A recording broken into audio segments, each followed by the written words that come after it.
பிரதமர் நரேந்திர மோடி இன்றைய பாரதிய ஜனதா கட்சி கூட்டத்தில் மறைமுகமா திமுகவை கடுமையா விமர்சனம் பண்ணி பேசியிருக்காரு.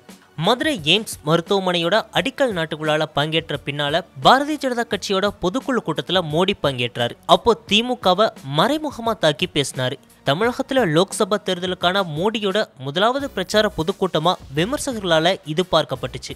மோடியோட பேச்சும் ஏறத்தாழ அதே போலவே இருந்துச்சு.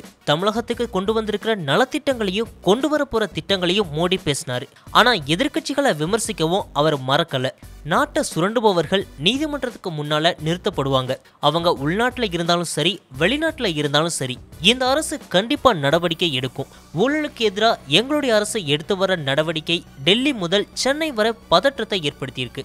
ஊழலுக்கு எதிரான நடவடிக்கையால நாட்டோட பாதுகாவலனா இருக்கிற என்ன நீக்கிறதுக்கு முயற்சி பண்றாங்க.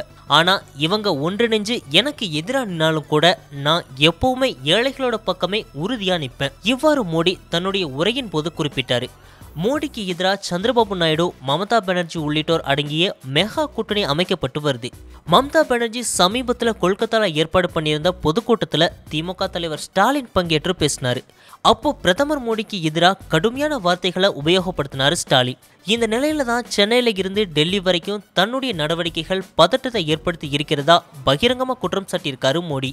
மேலும் 10% இடஒதுக்கீடை பத்தி தமிழகத்தில் இருக்கிற சில கட்சிகள் எதிர்மறையா விமர்சனம் பண்றதாகவும், தமிழக இளைஞர்கள் இவங்க கிட்ட விழிப்புணர்வோடு இருக்க வேண்டும்னு மோடி சொல்லியிருக்காரு. இந்த பிரச்சனையில தீவிரம் காட்டுறது திமுகங்கிறதும் திமுக சார்பா நீதிமன்றத்தில் வழக்கு தொடரப்பட்டுள்ளதும் கவனிக்கத்தக்கது. பிரதமர் நரேந்திர மோடி குறித்து ஸ்டாலின் தொடர்ச்சியா விமர்சனங்களை முன்வச்சிட்டு வந்த போதிலும் திமுகவுக்கு எதிராக கருத்து சொல்லாம இருந்துட்டு வந்தாரு மோடி.